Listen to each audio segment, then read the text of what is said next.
again. We Here need we each are. other. I Yes. am. I'm really excited about this young woman here because it's something that she what she's involved with is something that I have wanted to know more about because I'm always wanting to educate myself about what I'm hearing and what's going on, and she's in the know about Bruce's Beach. So we have with us today Kavon Ward. Kavon is the founder of Justice for Bruce's Beach. She started her advocacy around Bruce's Beach on Juneteenth, 2020, so pretty much a year ago, Yes.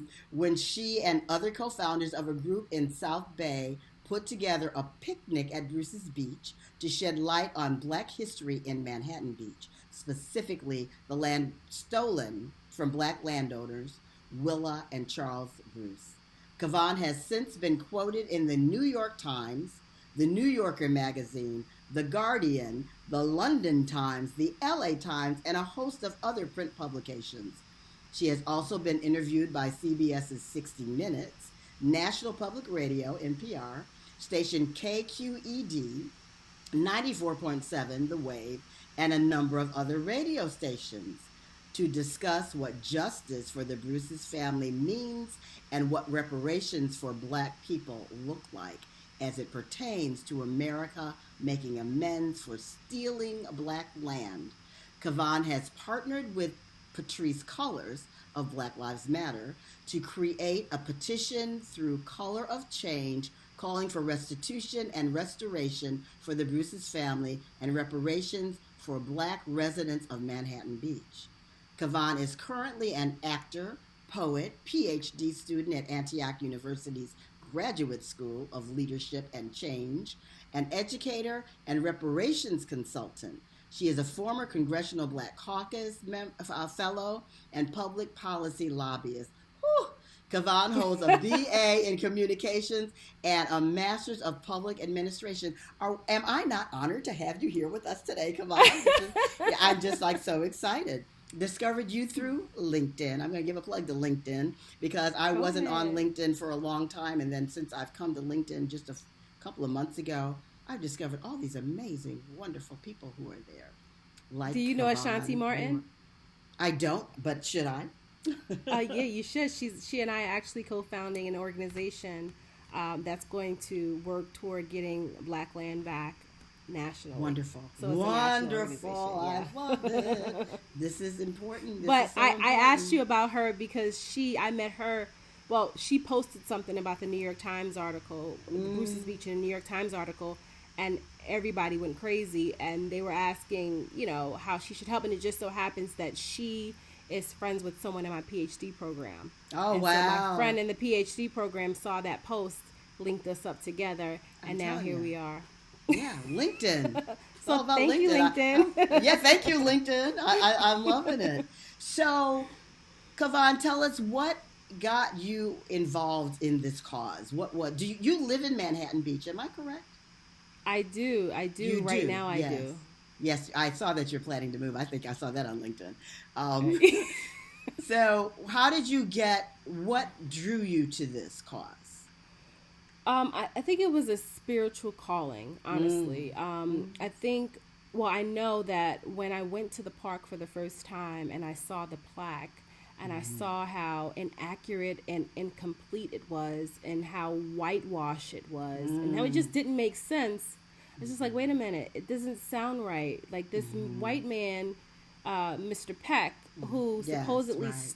sold the Bruces their land, didn't do anything about them being forced off of their land. Like that just didn't make sense. I'm like, it just sounded peculiar, and it just sounded like it just didn't sound right. And so I think so that was like the starting point for it. That was just like, this Mm-hmm. is just not right. This is suspect. This needs to be further investigated. Mm, And then when I looked around and I took in the energy and took in the environment, and I noticed all of these big, beautiful $1 million homes built around that park and right. saw nothing but white people, Mm-hmm. there was just this anger that built up inside of me. And I'm just like, this land was taken from black people, Mm-hmm. and now there's nothing but white people living here, and they're the ones who own up all of this property, all of this land, and it didn't feel right to me. Um, and I thought about generational wealth. That instantly came to me, like Yes, the yes, yes, generational wealth, yes. the lack of, like, had Charles and Willa Bruce still been here, there could have been more diversity and inclusion here in the city. There could have been more than less than 1% black people here. But Is it less than 1%? yes, Less than 1%.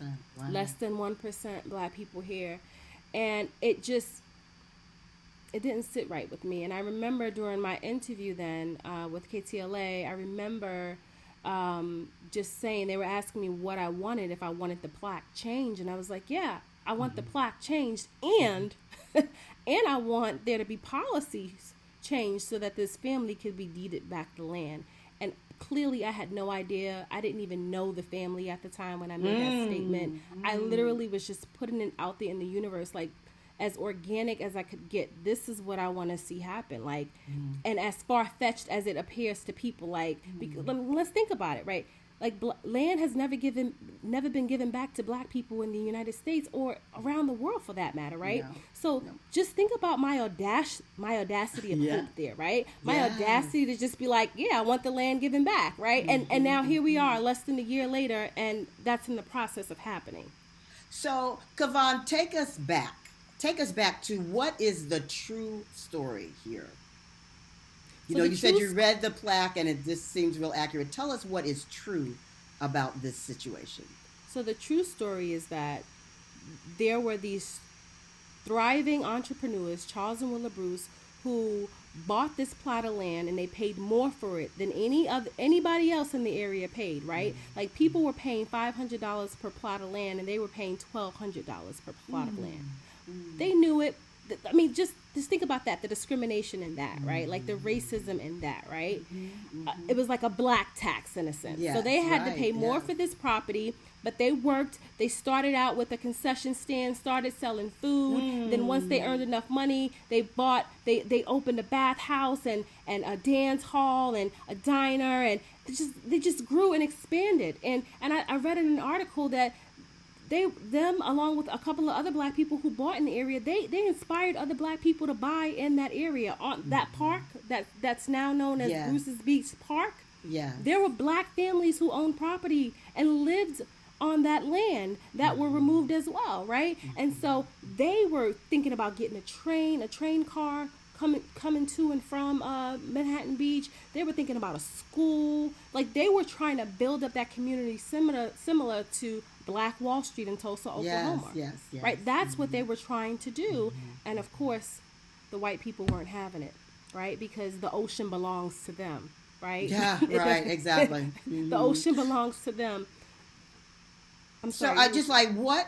So there were the homes surrounding there, like when you're in the park and there's homes behind the park. Those homes were basically owned by black people. So the park, there was homes on the park. There were plots homes of land on the park. Okay. plots of land on the park that was Okay. taken from Okay. other black families. Okay. And let's not forget that the plots of land owned by Charles and Willa Bruce was not on that park. It's the lifeguard training facility down there on the Strand on 26th Street, which is owned by LA County, which is the only reason why we have a chance of getting it back to the family. Now, the land that was taken from the families on the park, that is still owned by Manhattan Beach. And so that is why those families are having a challenge with getting their land back, because the city of Manhattan Beach they're not having it. Clearly, they think a park is more useful than black people living in Manhattan Beach. Wow. So tell us what action is happening right now. So right now, I'm excited to hear this.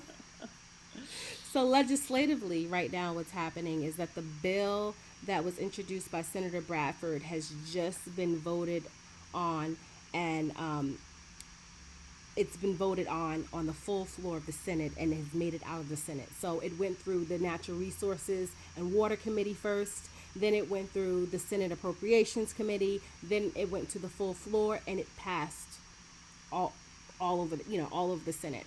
Now it goes to the Assembly, the California State Assembly, and then it has to go through two committees there: the Natural Resources Committee, and then the Appropriations Committee, and then of course the full floor. Once that happens, once the Assembly has voted yes on it, and of course the Senate has voted yes on it, it goes back. I mean, it goes to the governor to be signed into law, and then it goes back to the county supervisors for one final vote, so that the land is transferred to the family. And we're very hopeful that you feel very hopeful that it will go through that process and that will happen. You're feeling quickly, very yes, and quickly. When you say quickly, how quickly? Like before the next Congress, so by the end of the summer.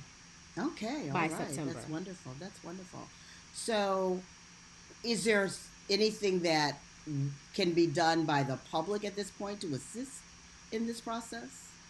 Absolutely. I mean, if folks go to Justice for Bruce's Beach on Instagram and Facebook, they'll see calls to action.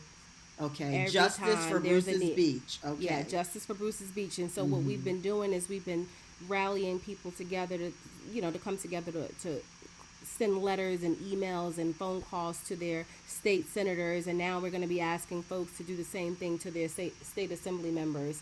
Like call, encourage them to vote yes on this bill. Let's get it passed so that the Brucens can get their family back. So right now, legislatively, that's what we need for folks to do, is to put pressure on their state government officials. And so this is the Bruce's family. Tell us why it's important. Period. Why is this important? It's not just about the Bruce's family, but what's the bigger picture?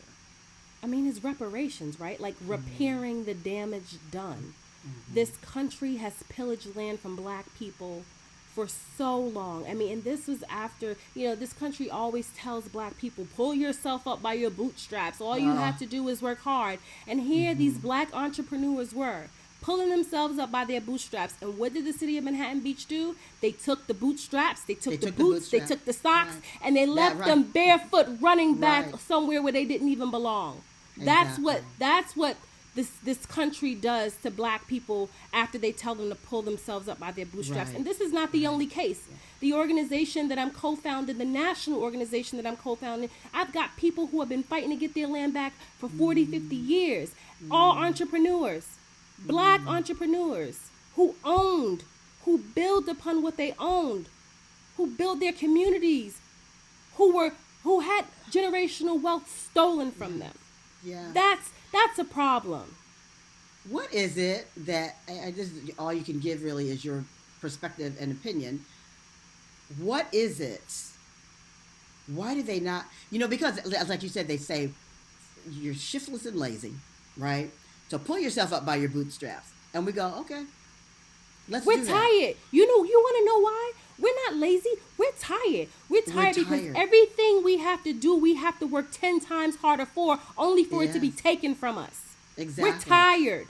But what is it that causes them to feel the need to take everything from us? What is that? White supremacy and fear. Fear. What's the fear? What's the fear? Mm-hmm. Because there's no reason why anyone should tell us that we need to work hard and do what we need to do and pull ourselves up by our bootstraps, and then when we do, they take it. Why? Right. Because they're afraid that we're going to supersede them and then we're going to be in control.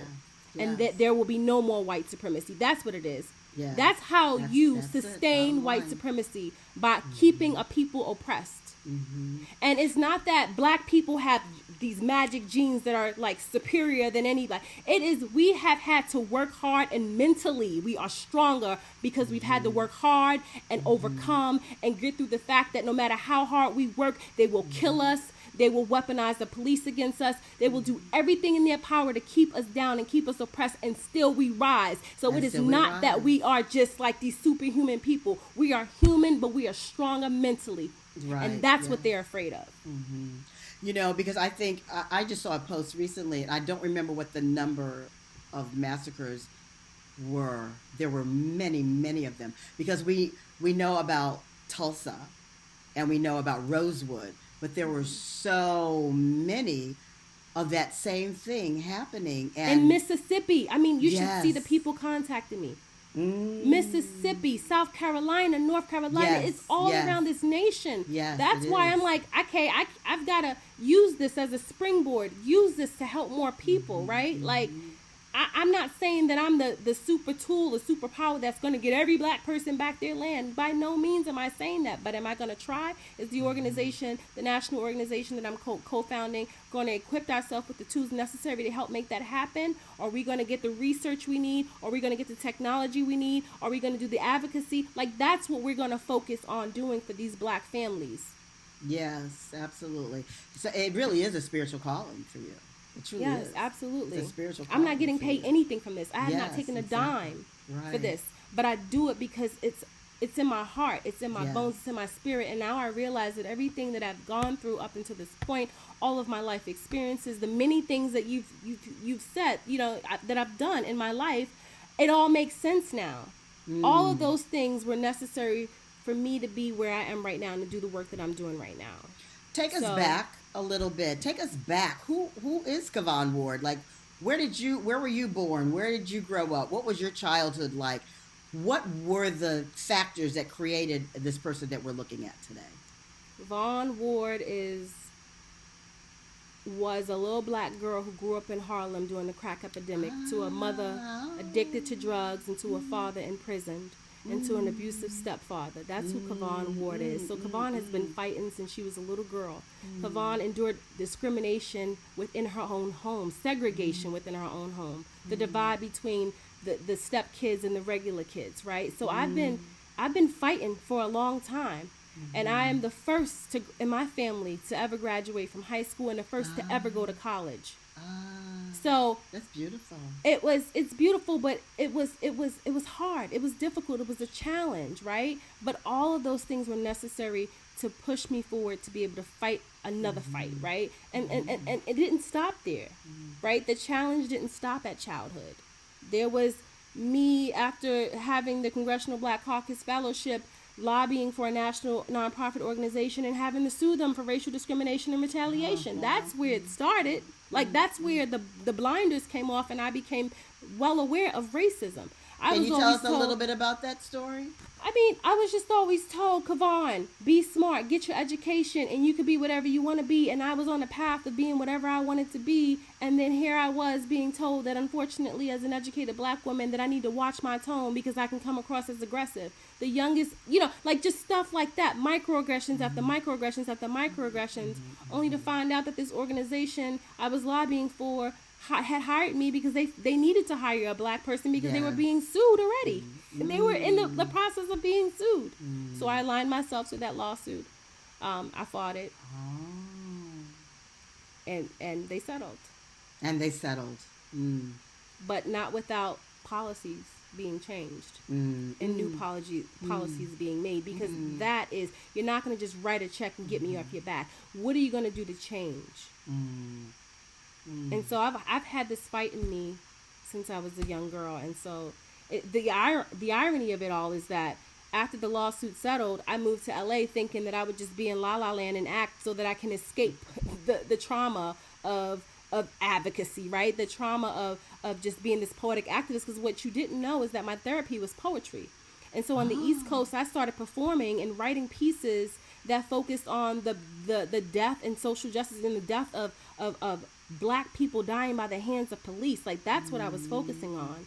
And mm, so my escape was coming here and acting and just being in La La Land, right? Only to be drawn right back into it. So when you ask me, it's a calling. It it definitely is a is a calling. calling.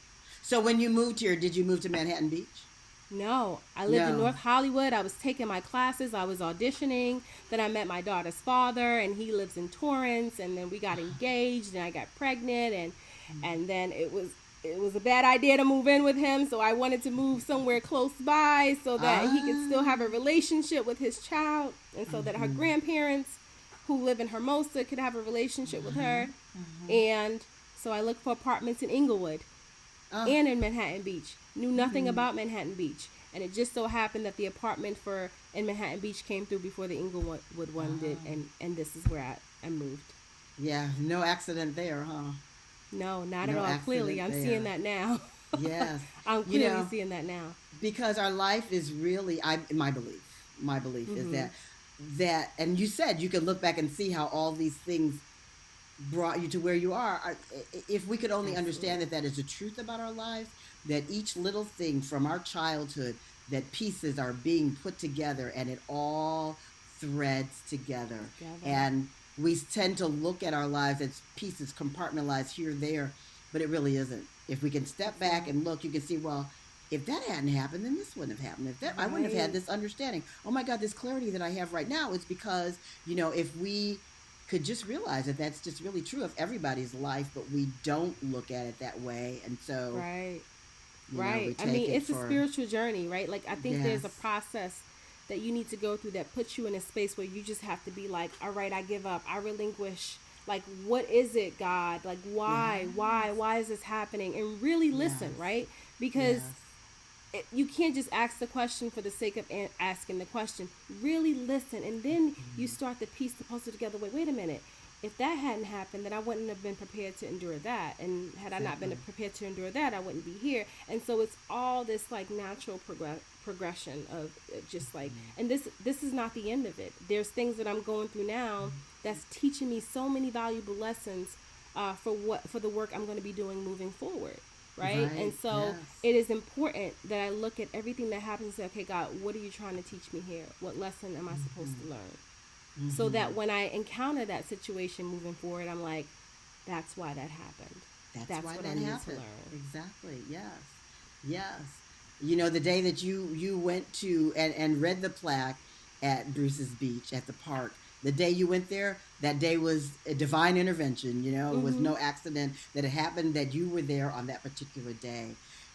I just believe that it is important to believe in some kind of a higher power. Yeah. It doesn't matter what you Yeah. refer to it as, Right. but to understand that Universe, there is, God. yes, Mm-hmm. yes, yes, there's a guidance and a direction that is always happening.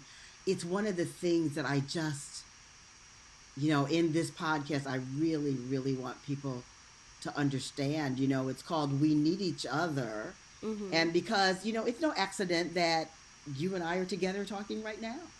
Nope. It's no accident of that whoever's listening to this podcast may get touched by something that they hear Mm-hmm. and move into action that they Right. never knew that they were going to move into. That there's Right. always something greater that's happening. Right. Right. Right. So, and you have no idea once this is completed, once the governor signs those papers, what's your next step? You have no idea at this I point. do know what's my You next do. step. I'm Let's actually hear it. transitioning right now. Like I said, I'm starting a national organization that's going to help people around the Oh, that's just nation get their land back. Yeah, yes, that's what's yes. next. What is the This is organization called? it's called whereismyland.org. Whereismyland.org. I love it. I love that. Yep, and Whereismyland.org. I've co-founded it with a woman by the name of Ashanti Martin. Mm-hmm. Yeah, so I mean, and it's going to focus on just the advocacy, the research, and the technology necessary to help folks see if they can get their land back, or or restitution if they can't get the land back, because with eminent domain sometimes they take the black people's land and they build highways through it and there's no way to get it Mm-hmm. back, so Right. at least get payment for that, right? Like, Yes. these people have lost an opportunity to pass down generational wealth. Yes.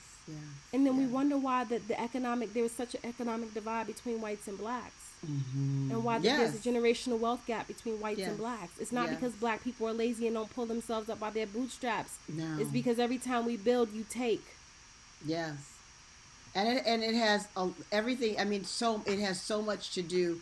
The systems of racism have so much to do with land and housing. Yes. I mean, it's so established through that system that Right. everything else is set up. Yes. And it continues to happen. It just looks different one Right. day to the next. Here we are, 100 Yeah. years later. Ah, It's it's still crazy. happening. So, whereismyland.org, how can people support that? Well, right now we are just looking. We're in the beginning phases of it, so right now we Mm-hmm. just need folks to donate to the cause Mm-hmm. Mm-hmm. because we need a budget to be able to help these families. So Mm-hmm. that's how And that's so going. people, there are more and more people contacting you going, "Hey, where is my land? Help me out." Some of them know where their land is, Yeah, but they just right. don't know what they don't. They just don't know like how to access, like how to be able to get it Mm-hmm. back, right? So it's Mm-hmm. not like there's no one size fit all model. These are just the three components: the advocacy, the research, and the technology. The three components that we have to help people. One of the families, they've done all the research. They've been fighting this for a long time. They have it, but they don't have the advocacy and the technology that we're putting Mm-hmm. together for this. You know, so What kind there's of technology is needed? you'll see, You said what? you'll see. You'll see. Okay. All right. All right. I will stay. I You'll will stay see. tuned to understand to know. The wait, when is this airing? Because the website is going to go live next week. Next week it will be probably next week sometime. More than likely, this will air next week. Okay. When would you like for it to air? After next week? Juneteenth. Well, Juneteenth. I actually, no. love it. Everybody's going to be focused on June. Maybe after Juneteenth. After Juneteenth. Yeah. No, we can accommodate that. We want it to air at the perfect time. Okay. Yeah. Thank you. Right. Yes. Yes. So, Kavon, what do you do for fun? I play with my 4-year-old you're a busy daughter. woman. I Oh, know. she's I'm like, sore. wait. I I'm like, love what's? it. I'm like, wait. What's fun? Yeah. She is. She's not an accident either because No. she is like mommy. She brings the fun into my life. Yeah. Sometimes I forget. Like, Mm. oh shoot, right? I'm Mm. working from sun up to sundown, and I love it. I'm not complaining about it. I enjoy it so much that I allow Yes. for it to just consume me. But at the same time, I'm like, I'm also a mother. You know, Mm-hmm. like that paper can wait. Like, yes, Yes. baby, let's play something fun. Let's do something fun. Let's go run Mm-hmm. around and just lay under the sun, under the trees at the park. Thank you, baby, for Mm-hmm. bringing fun back into my life. So Yes, because when you bring that part of your life back, then everything else gets done a little easier. There's a yeah. little bit greater flow when you allow yourself. And I say that because my kids are in their 30s now. Wait, So wait. I know. Hold up. Wait, what? Yeah, 33 and 36. I have a grandson. No. I have a grandson that's older than your daughter. I have a grandson that's 10 years old. So, yeah. Wait, you Hmm. can literally be my mother. I could be your mother. Yes. I could. Yes, absolutely. You don't even look. But that is the beauty of black I know. people. There's a lot of beauty of black. I mean, you said something about us not having a special something, something, something, but we do have something. We got melanin. There's something real special about that.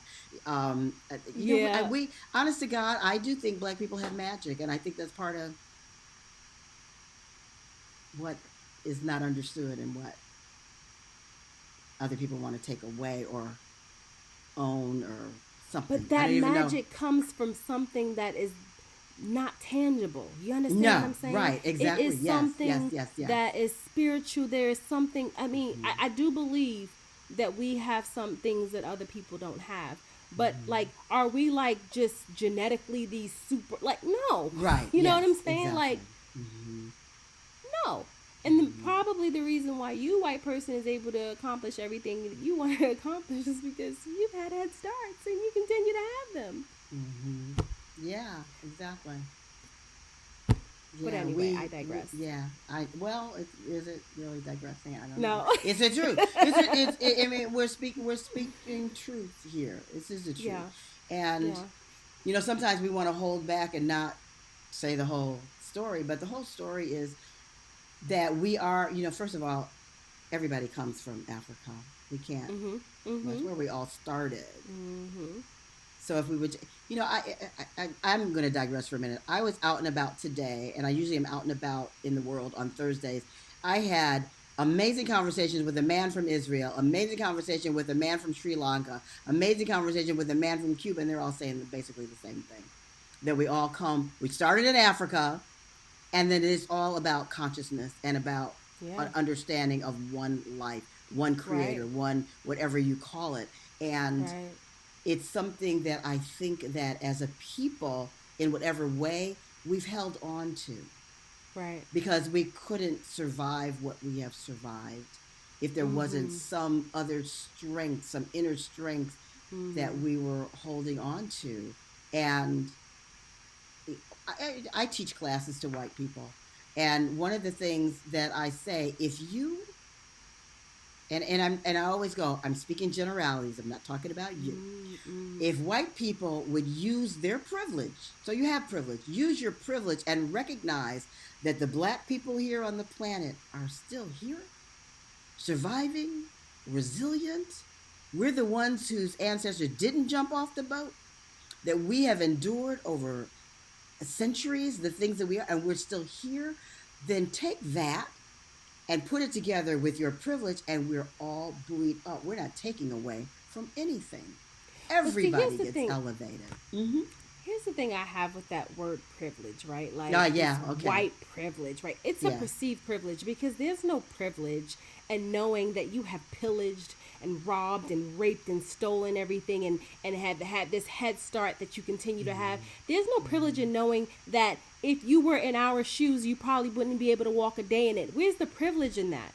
Where's the privilege in knowing that you had these opportunities and being okay with continuing to have those opportunities, because the privilege would be in trying to make sure that the playing field is leveled and equal, so that you wouldn't look like you're privileged, right? Like, why is that how are you privileged? Right? How are you privileged when you're fragile, because you can't deal with what life throws at you because you haven't had to in your entire life? There's no privilege in that. I agree. Now, you're absolutely correct. You're absolutely There's correct. privilege in being able to rise despite being oppressed and pushed down. There's privilege in being able to rebuild even after they've knocked and demolished everything you've had away. There's privilege in that. There's strength in that. That's the privilege. That's the privilege. You know, there's privilege in knowing that just based on my thought and my passion and my words and my drive, that I'm able to help this family get their land back. There's privilege in that. Yes, exactly. The only way white people would be able to give land back is if they actually gave it back, right? Right, exactly. Because they wouldn't have to do all of this. Right. And that comes from an interconnection that you have, and that the people who are involved with you have. If there's and even the people that reach out to you, there's an interconnection to know that there is a possibility, that there's something afoot. You know, there's something happening that they can move into the energy and the vibration of. That the privilege is in being able to connect with that and understand that. But what I frequently say is that there is a lack of empathy in this country. And empathy is what I call for. Empathy. Put yourself in the place of somebody else instead of just turning your head and going back into your world, which is what you refer to as white privilege. You could turn your head and go back into your world. But if you stop and look and stop having sympathy about the things that you see that happen to people of color, black people in particular, if you actually could put yourself in the place of, then you could behave in a better way. You could be better human beings. And that's what I'm always calling for. Regardless of how much empathy they have, I mean, it's definitely good to have some empathy, right? But there's no amount of empathy or there's no amount of you putting yourself in my shoes in that way, right? Like, that will help you understand the plight of a black person, right? No, like, that's not possible. and I think that is the thought process people need to have. No matter how much I empathize with them, I still can't understand what they've gone through, and because of that, I am going to help. Yes, exactly. You're correct. That is correct. You're absolutely correct. But if you've never had to empathize, or if you've never had to care about anybody else, and you had everything handed to you, why would you want to empathize? You don't need to, right? Like, I mean, that's just the mindset that these people have, right? Like, I don't need anybody else. I think about these people who live in this Manhattan Beach bubble, right? And I think about this woman who, you know, we walk past her house every day when I take my daughter to daycare. And this woman, in her bubble, she means well, right? She says, oh, your daughter is so well behaved and she's so clean, right? And she thought that was a compliment, right? Because she lives in this this bubble, right? She's never had to go outside of her bubble. She has everything she needs. We have to go into their bubbles, right? To earn Every our money. day. We have to be in their worlds, right? We have to have this dual consciousness, right? Yeah. They don't need to. No. They don't No. need to. So for her, and that's how it just gets perpetuated because unless you make a conscious effort to put yourself in a black person's world or then you will never get it. No. You have to consciously do it. Mm-hmm. Mm-hmm. You have to want to do it to be conscious Right. about it. You have to want to do it. That's the first thing.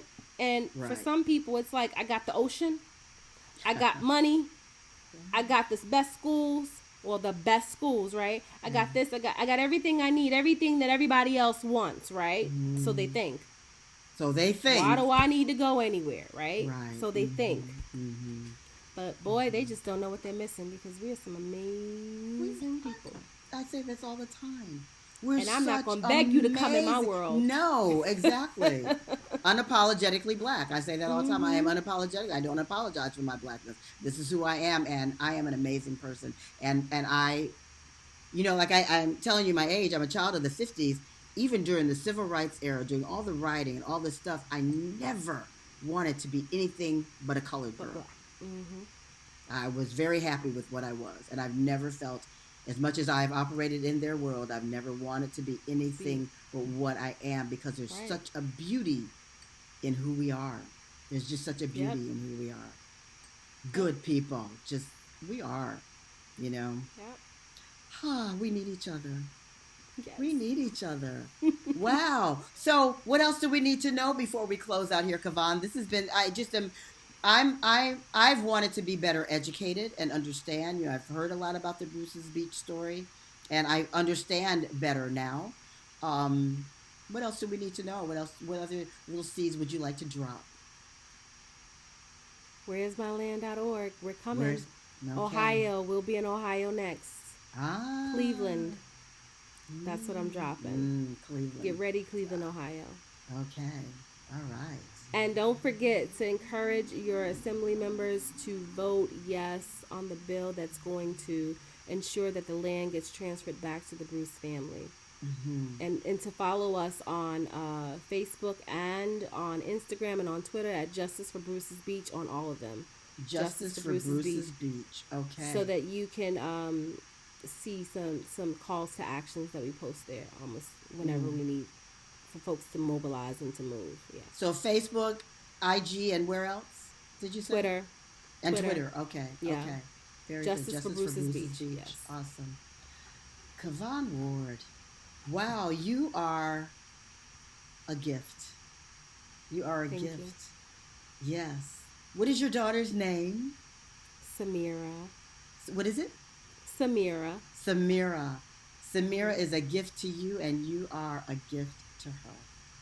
Absolutely. I Without believe question. that. It's a yes. beautiful Samira thing. is the reason why I moved to the South Bay. If there was no Samira, yes, yeah, exactly, right.